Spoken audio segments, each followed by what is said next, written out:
All right. Good afternoon, evening, morning, whenever you're watching this. Welcome to another info session on how to start a barber beauty business. I'm Leah McLaughlin, and I run the Bay Area Entrepreneurship Center for Skyline College. And with me today is...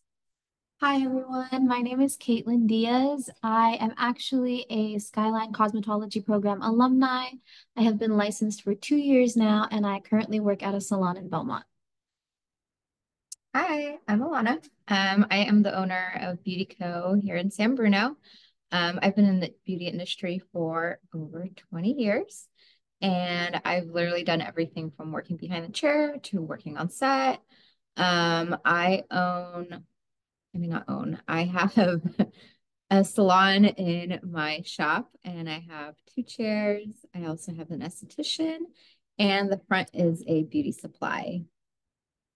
All right, so today we're going to talk a little bit about what your path after school might look like, and if you are interested in owning your own business, what that pathway might entail. So we're going to start off talking about assistantships. As you're in school, the focus is a lot on the basics, safety and basic techniques. So what is an assistantship and why might you need that as a next step instead of going right into being an employee or even opening your own business? Let's give a quick overview. What is an assistantship? And then we'll go into some details. Yeah. So an assistantship usually is under a salon. You can even find assistantships under specific stylists. I'm not sure how common that is anymore. But you could find one under a stylist that runs their own station. A more common way to find an assistantship is underneath a salon where eventually, after your assistantship is over, you actually have a chair there and you would become a full-time employee underneath that salon. And they're basically more like training programs. So let's go into what that might entail. So my personal favorite thing about an assistantship is that you are learning hands-on with real clients every single day. This is very similar to kind of what you guys are doing in class right now, where you're taking clients, but you're not a working stylist yet. You can still get to do that in an assistantship, but there's some extras that kind of help back you up while you're taking those clients. You get to learn in steps. Ideally, a good salon owner or a hairstylist that you work under will help take baby steps to get there to that point. So some ways to learn in steps are having quality supervision. So like I said, whether it's under a stylist or a salon, you are going to have somebody there supervising you and kind of watching you, similar to how your instructors supervise you in class. This is a really great way to feel like somebody has your back while you're learning and practicing on these clients on a regular basis. And if you ever have any questions, you could always ask those questions. And also, you do get support in that same sense. Not only will you get support from whoever your assistantship is under, whether that's a salon owner or a hairstylist, but ideally, you're probably working in an area where you have coworkers and they absolutely have your back 100%. A good assistantship is full of people who are all there to help you succeed. And training. This is one of the very, very special parts about assistantships is that you get outside training and continued education outside of your cosmetology program. So, for example, some training that I get to do is actually during our salon weekend or our days when we're closed, me and the salon owner do one-on-one trainings on an actual real model. So, and then basically the way it works is I test out of those trainings. And when she feels like I have mastered whatever the class was, then I get to go and do it on the floor. What may be some benefit to the salon owner of having this assistantship and spending so much time training you and educating you? Like, why would she be doing this rather than just hiring an employee? Yeah, so the best part about this is as a salon owner, from their perspective, they get to train you in the way they want you to work at the salon. You are, as an employee, going to be representing the place that you work at. And if there are specific little tidbits or techniques that your salon owner would like you to practice as you work on the floor, these training times are very crucial to have that. And not only that, but like I said, you are representing your salon. So these are the really great ways to kind of have your salon owner mold you into the kind of employee that they want you to be, as opposed to searching through that through a hiring process. And as somebody looking for assistantship, then you might be looking for somebody who's going to mold you in the types of techniques and styles that you're most interested in learning, hopefully. Some people want fresh brains. Blank slate. Another really great thing about assistantships is you get to work on your timing as you take clients. Not only are you going to be practicing your technique every day and getting better at that, that goes hand in hand with working on your timing on your services and making sure that you are getting your clients in and out of your chair at the appropriate times. You're not taking too long on services. That way, eventually, once you do get to the point where you have back-to-back bookings, you aren't making people wait on you. Which is not a great client experience on the as the client.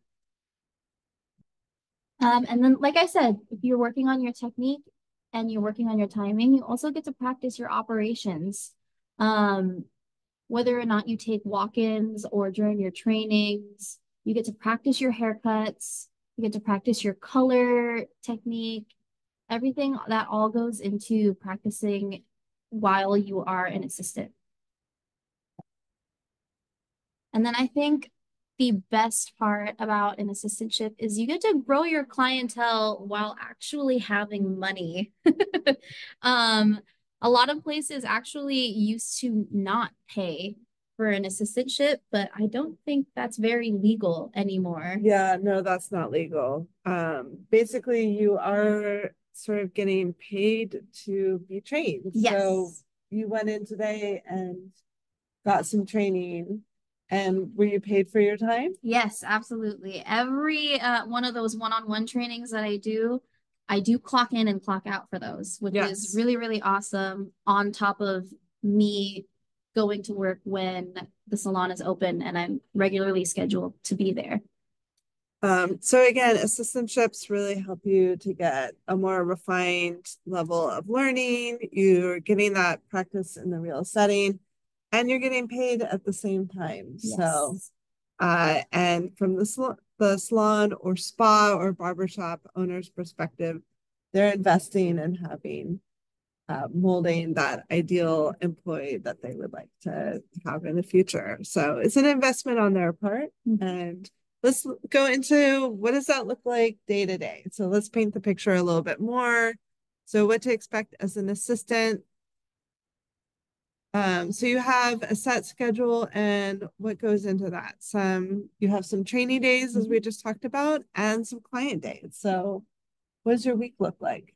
So training days would be a day like today. It's Tuesday. We're closed on Tuesdays, and that would be the time where I get to take a client or take a model in and have our salon owner do a one-on-one class. We're training, and then client days would be the days of the week where the salon is open, and I'm usually there on the weekends. Those are the days where I am there. I'm on the clock. I'm working. Whether it's walk-ins, which usually that's the case as an assistant, or sometimes I have people who request me, and that's been really nice lately. I'm starting to get my very first taste of returning clients, and that feels really, really good, especially when they are pre-booked, because you get to look at your schedule in the future and you already see that you have people booked with you on that day. Great. And shadowing and assisting other stylists. So you're not necessarily dressing all of your own clients independently, right? You're helping out with some of that prep work. So things like mixing color, shampooing clients, and doing blow dries. These are also a really, really massive help in practicing your technique, especially if, as an assistant, you aren't going to be booked back to back to back. So not only are you going to be practicing your technique, but you'll also be helping out your fellow stylists that you work with in practicing all of this. Like mixing other people's colors is a really great way to get your color theory down. Eventually, once you start taking your own color clients, you'll probably be a master at formulating by then. And it's the same with the applications. Mm-hmm. So this one's really fun because you get to, like we said, shadow other stylists. And on top of the trainings that you most likely are getting with your salon owner, you also get to pick up little tips and tricks from the people that you work with because every stylist does something different. And then eventually you get to practice that on your own time on your client days when you're taking people, and you get to figure out what works for you and what you like to do. On the regular, like I said, if you're not being booked with people, which is most likely the case, you are help taking care of the salon. You're cleaning the shop, doing laundry, restocking. Your salon owner might even have you dabble in some administrative work like inventory or making sure that we have our color orders and everything all set. And that's a great way to learn all of those operations before opening your own business. Yep. You're not figuring all of that stuff out from scratch. Mm-hmm. You've gotten that kind of behind the scenes practice already. Which you wouldn't get if you were just hired as an employee. Yes. And then probably one of the more important things are booking and checking out clients. Your other fellow stylists are likely way too busy to kind of do this for themselves. But this is a really, really great way to practice your client interactions. It's also a really great way to practice for when you are a business owner yourself or you're renting your own station and you are going to be booking and checking out your own clients just by yourself. So these are all really, really, really great ways to practice to lead to eventually a spot where you're whether an employee or a business owner. So yeah, we have another info session about how to find assistantships, etc. So check that out. But we'll move on to, and Caitlin is just transitioning now to being an employee. So we're going to talk about that as maybe a next step on your path. So pretty much I'm towards the end of my assistantship and I'm actually pretty much soft launched onto the floor already. I'm allowed to take haircuts and some color services, but not everything that we offer. So because I am tested out of those services from previous trainings, we now mostly focus on production and volume of the people that I'm getting and just refining my technique and making sure that kind of like what we said, working on timing, making sure I'm getting people in and out of my chair nice and easy, and that I'm working on building those relationships so I get returned clients. Yeah, and we're really focused on cosmetology here, but all these principles apply also to a spa or a barber shop. So you'd just be swapping out, like instead of color, you might be learning other techniques, but the principles are still the same. Yes. And eventually you would receive a little less training, which is okay because by this point you have been trained on most things and hopefully you are mastering your craft a little bit better. But as I move closer to employee, my trainings are less and less and less. I only take maybe one class for every couple weeks. And it also just depends on what we're training on because right now I'm doing bigger and longer services. So I don't really have to come in every single week to do one of those trainings anymore, as opposed to like men's cuts. Okay. And then kind of what I said earlier, we are having a really big focus on maintaining clients. So me personally, I am working on communicating with them and doing a lot of follow-ups. That's really, really big, especially when you, like we said, are transitioning into an employee and you want these people to come back to you. There's a really big focus on building that relationship with those people and just practicing building that relationship. So that way eventually when you do have those back-to-back clients, you still want them to come back to you, even if they've booked you once.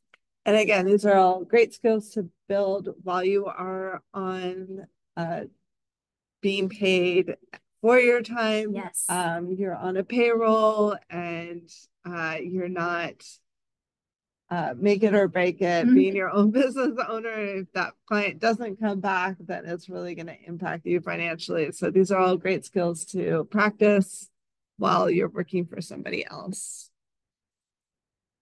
A big one, which we have talked about in other workshops, which are available on our YouTube channel, is figuring out your specialty. You do have people coming to see you, but you're kind of in a workplace where you're also have the time to kind of practice those things because you're not booked back to back yet. So it's a really good place to kind of figure out what you're really good at and do you want that to be your specialty? And what are you figuring out right now? And right now, I'm kind of figuring out that I like working on thicker haired clients and kind of my personal specialty right now is texturizing and just lightening the load. And that's been really, really fun in our haircuts lately because I feel like a lot of people know how to cut layers, but not a lot of people know how to make those layers lay nice and soft on people with thicker hair. And now I get a lot of people who have that nice thick hair because they want somebody who knows how to cut it. Exactly. So she's narrowing in on a specialty that she might be particularly good at, that other people aren't good at, and that builds up the returning client. If you want to learn more about how to build your clientele, please go to our info session on that. And overall, you're having less oversight. It's actually, it sounds a little scary. Sometimes you guys may feel like you kind of want that guidance behind you, but eventually when you get to a point where you're doing these things, you'll actually feel yourself being more confident and you'll probably prefer less oversight. And it does feel good when the person who has been training you is just like, you're good. Don't have to worry about it. all right. So what does it look like as an employee? Let's go into that a little bit more. So now I am at a point where even if it's not back to back all day, every day I do have at least 1 to 2 clients, which feels awesome. So I can go to work expecting to see somebody that day. And that includes checking in with them, providing the service, and also talking about rebooking. And another big one, like I said, is time management. Now that we do have people on our books, even if I said it's maybe 1 to 2, sometimes those 2 clients are right after each other. And even though I have the rest of my day free, I still have to really work on managing my time while I'm doing the service to make sure it fits within the allotted time. Another one is to run your social media. People are going to see you and people probably want to connect with you outside of the salon. And if they're really happy with you and they're returning to you, like I said, they'll probably want to keep up with you, whether you have updates to share or if people just want to have a portfolio online that they can look at. Social medias are really, really helpful to do all those things. Yeah, we go into that in more depth in our building clientele info session. And another really big one, and you'll find out the importance of this as an assistant because you're the one cleaning everybody else's space. As an employee, it's really good to remember everything that you've done as an assistant and to remind yourself to maintain your space and make sure that the place where you service your clients is clean, put together, and organized. Especially like I said, if you're also the person that's cleaning up after your other fellow stylists, you'll recognize how just important this is. And that's ultimately something you have to also build into your time management, right? Yep. It's like that all up. Fits. Yeah, cleaning up, setting up for the next client. All right. So now you've gone through an assistantship, you've been an employee for a while, and maybe you're feeling like it's time to actually launch. You're ready, you have your skills, you have your specialty, you really know the operations. So Alana and I are going to start talking about what's the pathway to business ownership. So let's give a little bit of like, what are some of those building steps? So first of all, you probably are going to start off with renting a chair or a station if you're an esthetician. So this is an example of a salon that is just renting out individual chairs. So you get your own spot within the larger salon. As you can see in the picture, there's some furniture to store your tools, etc. And Alana rents a couple stations at her business. And a room. And a room. Yeah. So yeah, so that picture is good for like cosmetologist who does hair or barber. And then for like an esthetician, it would be a private room. Especially if they're like doing facials or body waxing, you really want that private room and quiet and space. Yeah, but your esthetician also has a station up front For threading, and she does only facial waxing up there. Yeah. So something that's okay being more public, you might be more out in the open. But basically this is a lower cost way to start out. Within this larger setting, you might also be getting access to walk-ins. And we have a great info session on how to rent a chair station. We go into more detail about this. The other thing is if you're not quite ready to go full-time, there are options out there to rent a chair station part-time, 1 day a week, a couple days a week, especially if a salon owner wants a couple days off, they might be willing to rent a chair on those off days. So you can start working on like a Monday or a Tuesday and slowly build up your clientele that way. And then the next stepping stone for people often is to go rent a solo suite.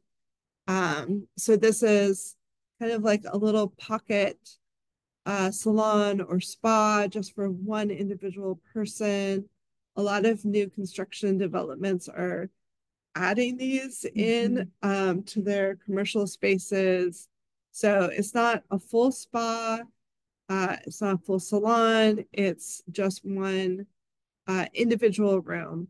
And this is if you are really looking for a more intimate service with your clients, you really just want to have your own space, have that privacy, and are looking for that. And this might eventually transition to where you then decide that you're ready to grow and you want to take on employees or rent to people. And then you would become the person that has that full service or salon or spa. Hire an assistant. Yes.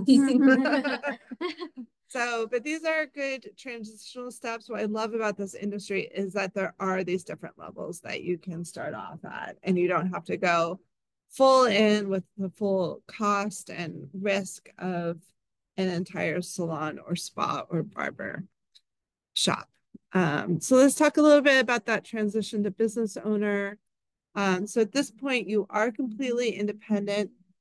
We do go over the differences between employee and a renter in our how to rent a chair station workshop.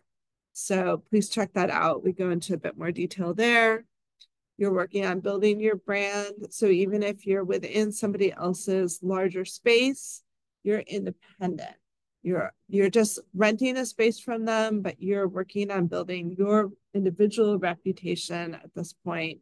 You're not under that salon or spa or barbershop's reputation.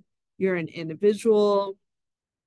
You have to start managing your own hours, booking your own clients, setting your own schedule. You're growing and maintaining your own clientele. Again, if you're renting a chair station, you might be getting some access to walk-ins, but otherwise it's on you. You're not like Caitlin, like if you only have 1 or 2 clients in that day, that you're still getting paid for the rest of the schedule. That's not the case anymore. If you only have 1 or 2 clients for that day, that's all the money that you're earning. Yep. So let's look at what does that look like. So let's say that you want to go full-time working for yourself, being your own business owner, and you want a full schedule, 5 clients a day at 5 days a week. And let's say you're cutting hair and people are coming back once a month or a month and a half. That's an optimistic. If you have clients like me, I'm very negligent. I just start putting the hair up when it gets too long. And I can go for months without coming back to my stylist. But with good clients, sorry, who are coming that frequently, that equals 500 clients. And those are dedicated, loyal clients that are cycling through. And that's optimistic too, because normally you have people who are moving away or their life changes. They decide to go to somebody else. Maybe you're not the best fit for them anymore. And so you're actually constantly replenishing. Even if you get to a pretty stable client base, you're losing 10 to 20% on a regular basis, even if you're doing everything right. And so you're replenishing 10 to 20% on a regular basis. So you're constantly marketing yourself to keep that full schedule. So if this seems really intimidating, then you're probably not quite ready to go be a full-time self-employed person in this industry. Again, think about maybe starting 1 day a week, 2 days a week, and try it out with less risk. Then we're going to talk a little bit about the downsides of being a business owner. You have to deal with difficult clients. So let's go for some examples. Alana, do you have any examples of sorry, complaints that you've had to deal with? I mean, no.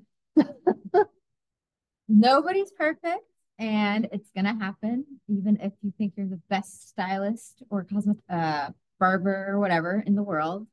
There's always gonna be someone who's gonna complain. Even if you were and you did everything perfectly, Yeah. that doesn't mean somebody's gonna like it. Yeah.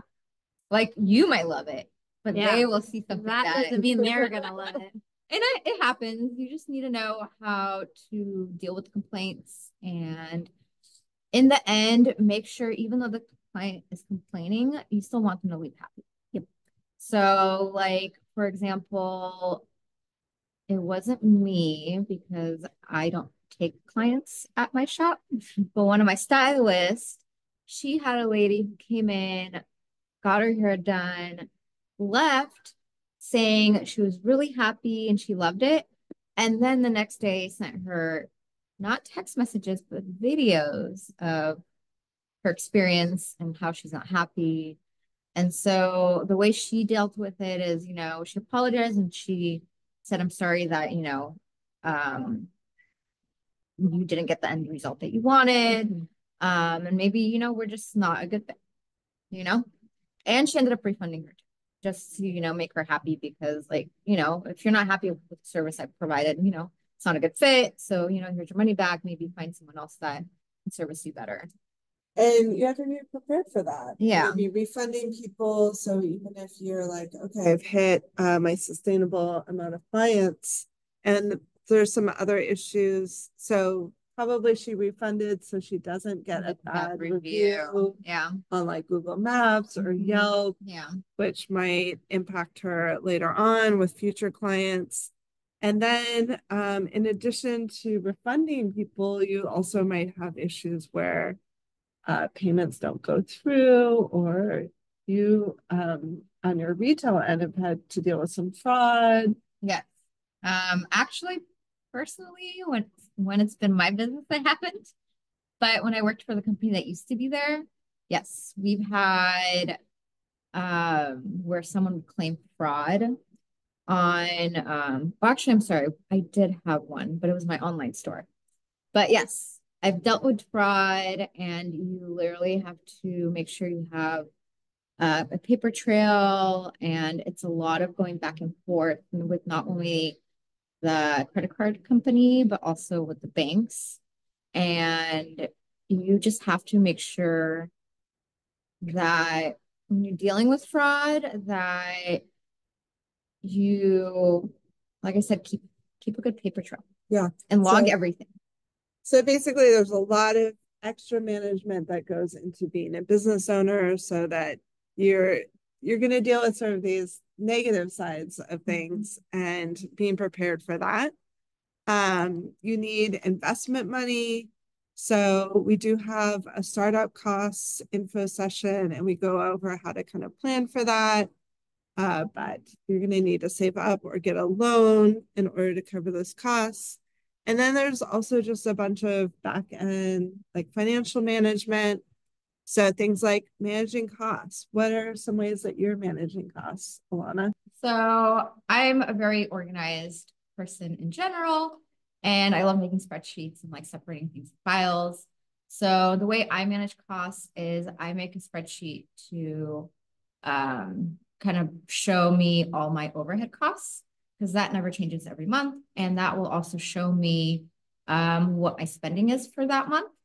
And that way I could see if that month I'm doing good and I have extra money that I can put into, like, let's say marketing or buying some products, or if that month is not that great and I have no extra money. So that's how I manage my costs. And there's software like QuickBooks, which can sort your costs and show you some of that information also, but it's something that you have to be on top of. In addition, bookkeeping, so managing and tracking all of that and sorting and keeping all of that organized so that you can make those managerial decisions that Alana was referring to. And in addition, bookkeeping entails other activities such as how do you manage bookkeeping and what's entailed? So I actually outsource my bookkeeping just because I do have a beauty supply and I just have a lot more that goes into the bookkeeping rather than just having a salon. So I outsource a lot of my bookkeeping. She does my quarterly taxes. She puts together my yearly tax. And it's one less thing that I have to deal with, it's one less headache. Yeah. So Alana is dealing with a little bit more of a complex business model. If you're just starting out, you might be able to manage your bookkeeping yourself. And definitely, though, you want to set up a record keeping system. There's a lot of great software out there like QuickBooks that can help you with that. And then in addition, you might, if you're hiring somebody, you're going to have to manage payroll. How do you do your payroll for your employees? So I actually do payroll through QuickBooks just because it's simple, it's really fast. And when I do payroll, it literally takes me like 15, 20 minutes. I go back and check my employees' timesheets, make sure they clocked in, clocked out, just so I make sure they are getting paid correctly. And then it's just inputting numbers. And they get their timesheet, pay stubs. They get their pay stubs, and you could do a lot. Great. Or if you aren't hiring other people, then and you just are working for yourself, then it might be self-employment taxes, but keeping on top of that and filing yourself or having that bookkeeper do it for you. Maintaining your business bank account separate from your personal finances. And then also figuring out how to set your own prices and fees. Like, are you going to have a late fee or cancellation fees? How do you collect those? How do you collect your payments from clients? We have some other info sessions that go into that in more detail. And then also a lot of that bookkeeping and managing costs is so that you have money to purchase your own products and supplies. What's your system for inventory? So I actually have a POS system, so it makes managing all that a lot easier. It keeps track of what's in stock, what's out of stock. So I literally just go into inventory, break it down by what's out of stock, and either I process the order myself or I send it to a rep. And yeah, and then you want to make sure that you're keeping that positive cash flow so that you have money to buy those next products and supplies. and what to expect as a business owner.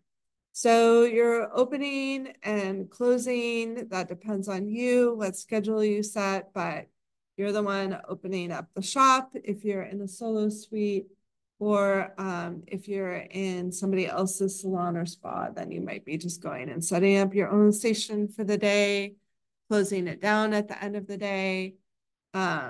Your schedule again is your own. So it sort of depends on the schedule that you set, which days you're working, and that might change with time. I know one stylist who opened her own solo suite business, and as she got more loyal clientele, she decided she didn't want to work weekends anymore, and she moved everybody to weekdays. And they were dedicated enough to her that they were willing to do that. But as you're starting off, you might be more at the whim of your client's schedule and when they want to book with you. And you'll be completing management tasks during your downtime. Alana, you went over some examples of that, but anything else you want to mention that you kind of work in throughout your day? I mean, you're cleaning, you're checking. I mean, one thing you want to do like every 6 months, do an inventory check. So on your downtime, you can start that and just make sure that your inventory is correct, because at end of year, you want to make sure your numbers add up. But it's really just like little tasks like ordering supplies, maintaining your online store if you have an online store or online website, returning calls, speaking to vendors. I mean, again, mine's a little different because I have a beauty supply, so I have a lot more tasks to do. And I mean, for me, also a lot of customer, I work with customers all day too. So on top of that is I'm interacting with customers, dealing with complaints, or trying to service them, making sure they're getting what they want and they're happy. Great. So yeah, we talked about this: restocking, ordering, inventory, keeping your own place clean. We're doing that client management. So we're returning client calls and messages. If you allow them to contact you directly, keeping up on that bookkeeping, and then also working constantly on your marketing, because as we mentioned, you're always needing to get new people in the door. Yeah, one thing I also work on my downtime is I work on like different events or different promotions just to kind of go into that marketing and help kind of build more clientele. And just thinking about different ideas of how to like get my business out there. All right, so that's the end of our presentation. Hopefully this helps you think about your pathway from student to business owner. Any last words? Wanted to wish you guys very good luck on your journey. I can't wait to see you guys in the industry. I know you guys are going to do great things. And we are here to support you. So if you ever guys have any questions or want to do a consultation, we are here for that. All right, thanks. Bye.